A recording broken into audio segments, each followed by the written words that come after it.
بسم اللہ الرحمن الرحیم، اللہم صلی علی محمد و علی محمد۔ حضرت محمد مصطفیٰ صلی اللہ علیہ وآلہ وسلم اور آپ کی آل پاک پر لاکھوں کروڑوں درود و سلام ہو۔ آج جی میں محسن علی آپ کو حضرت شیخ عبد القادر جیلانی رحمۃ اللہ علیہ کے والد بزرگوار سید ابو صالح رحمۃ اللہ علیہ کا واقعہ بیان کروں گا۔ اگر میری آج کی ویڈیو آپ کو پسند آتی ہے تو میرا چینل سبسکرائب کریں اور ساتھ ہی بیل آئیکن پریس کریں تاکہ میری آنے والی ویڈیو بآسانی آپ تک پہنچ سکے۔ چلتے ہیں جی اور آپ کو بتاتے ہیں۔ ایک مرتبہ کا واقعہ ہے کہ شیخ عبد القادر جیلانی رحمۃ اللہ علیہ کے والد بزرگوار سید ابو صالح رحمۃ اللہ علیہ اپنی نوجوانی کے زمانہ میں شہر سے باہر تشریف لے جا رہے تھے۔ اچانک آپ کی نگاہ قریب ہی بہتی ہوئی ایک ندی پر پڑی جس میں ایک سرخ سیب بہتا چلا جا رہا تھا۔ آپ نے اس سیب کو اٹھا لیا اور کاٹ کر تناول فرما لیا۔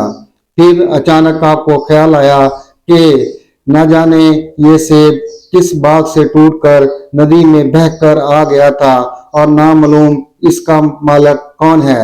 آپ کے احساس تقویٰ نے آپ کو مالک کی اجازت کے بغیر سیب کھا لینے کی غلطی پر پریشان و پشیمان کر دیا۔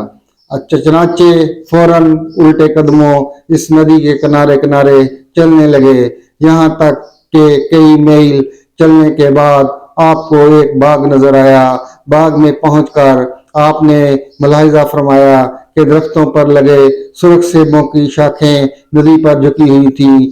آپ فوراً سمجھ گئے کہ یقیناً وہ سیب یہیں سے ٹوٹ کر ندی میں گرا تھا۔ چنانچہ آپ نے باغ کے مالک سے ملاقات کی جو کہ اپنے زمانے کے بہت بڑے بزرگ تھے جن کا نام مبارک سیدنا عبداللہ صومعی رحمۃ اللہ علیہ تھا۔ انہوں نے جب اس نیک و صالح نوجوان کی بات سنی اور ان کی بغیر اجازت سیب کھا لینے پر پشیمانی و پریشانی دیکھی، معافی کا یہ انوکھا انداز دیکھا اور آپ کا زہد و تقویٰ ملاحظہ کیا تو صومعی رحمۃ اللہ علیہ کو بے حد مسرت ہوئی، اور جب شجرہ نسب درافت کیا تو یہ جان کر مزید خوشی اور انسبات محسوس کیا کہ آپ تو حضرت علی شیر خدا رضی اللہ تعالیٰ عنہ کی اولاد مطہرہ میں سے ہیں۔ پھر مسکراتے ہوئے فرمایا کہ صاحبزادے، بغیر اجازت سیب کھا لینے کی معافی اسی صورت میں ممکن ہے کہ تم میری معذور بیٹی جو کہ آنکھوں سے اندھی، کانوں سے بہری، منہ سے گونگی اور پیروں سے لنگی ہے، اس سے شادی کر لو۔ یہ سن کر سید ابو صالح جو کہ اپنے تقویٰ اور پرہیزگاری میں اپنی مثال آپ تھے، اس نکاح پر رضامند ہو گئے۔ نکاح کے بعد جب آپ اپنے حجلہ عروسی میں قدم رکھا تو وہاں ایک صحیح سلامت نورانی صورت کو پایا۔ آپ گھبرا کر الٹے قدموں باہر نکل گئے کہ شاید اندر کوئی نامحرم لڑکی موجود ہے۔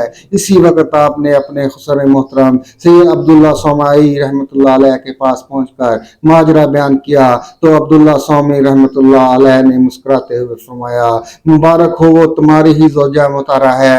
میں نے اسے اندھی اس لیے کہا تھا کہ اس نے کبھی کسی غیر محرم پر نظر نہیں ڈالی، اور بہری اس لیے کہ اس نے کوئی گندی بات آج تک نہ سنی، گونگی اس لیے کہ اس نے کبھی بد کلامی نہیں کی، اور لنگی اس لیے کہ اس نے کبھی گھر سے باہر قدم نہ رکھا۔